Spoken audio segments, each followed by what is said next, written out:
ಪಲ್ಲವಿ, ನಿನ್ಗೇನೂ ಆಗಿಲ್ಲ ತಾನೆ? ನನ್ಗಂತೂ ತುಂಬಾ ಆತಂಕ ಆಯ್ತು ಕಣೆ. ಆಕ್ಸಿಡೆಂಟ್ ಅಂತ ಕೇಳಿದ ತಕ್ಷಣ ನನ್ಗಂತೂ ಕೈಕಾಲೇ ಆಡ್ಲಿಲ್ಲ.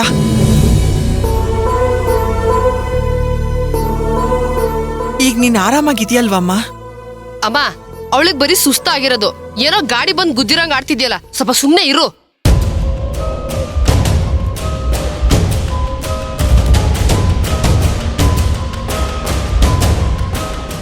ಅದು ಗೊತ್ತು ಗೀತಾ, ಆದ್ರೂ ಆತಂಕ ಇದ್ದೇ ಇರುತ್ತಲ್ಲ.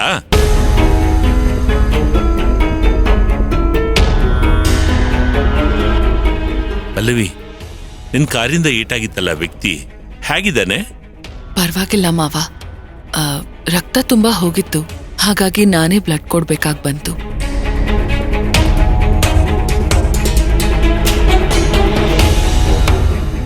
ಇವತ್ತಿಂದ 1 ವಾರ ಬರೀ ಬೀಟ್ರೂಟ್ ಅಡ್ಗೆ ಮಾಡ್ತೀನಿ ಕಣೆ.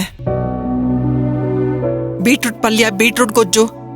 ರಕ್ತ ಬೇರೆ ಕೊಟ್ಬಿಟ್ಟು ಬಂದಿದ್ಯಲ್ಲ, ಸ್ವಲ್ಪ ರಕ್ತ ಶೇಖರಣೆ ಆಗ್ಲಿ. ಅದೇ ನನಗೇನೂ ಆಗಿಲ್ಲ, ನನಗೇನೂ ಆಗೋದೂ ಇಲ್ಲ.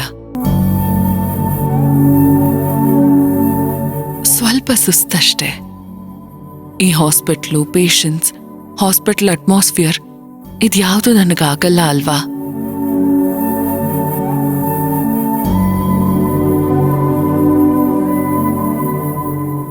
ಸ್ವಲ್ಪ ಸುಸ್ತಾಯ್ತು. ಪಲ್ಲವಿ, ಸ್ವಲ್ಪ ಹೋಗಿ ನಿದ್ರೆ ಮಾಡಮ್ಮ, ವಿಶ್ರಾಂತಿ ತಗೋ ನೀ ಮೊದ್ಲು.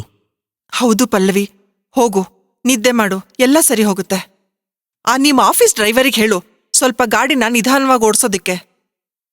ಅತ್ತೆ, ನೀನ್ ನನ್ನನ್ನೆಷ್ಟು ಕಾಳಜಿ ಮಾಡಿದ್ರೆ ನನಗಳುನೇ ಬಂದ್ಬಿಡುತ್ತೆ ನೋಡಿ. ನಾನತ್ರ ಅನೂನು ಅಳ್ತಾಳೆ. ಆಮೇಲೆ ನೀವು ಅಳ್ತೀರಾ, ಮಾವನು ಸಂಕಟ ಪಡ್ತಾರೆ.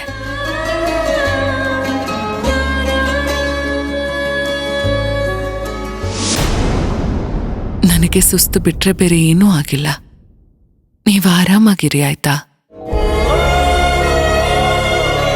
ನಿಮ್ಮ ಪ್ರೀತಿಗೆ ತುಂಬಾ ತುಂಬಾ ಥ್ಯಾಂಕ್ಸ್.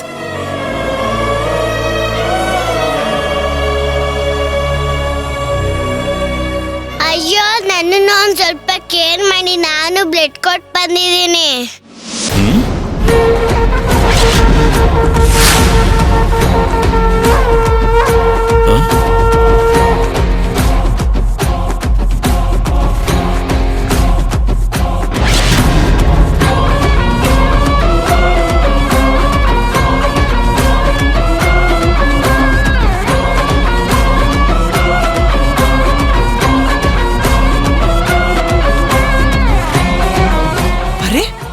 ನೀನು ರಕ್ತ ಕೊಟ್ಯಾ?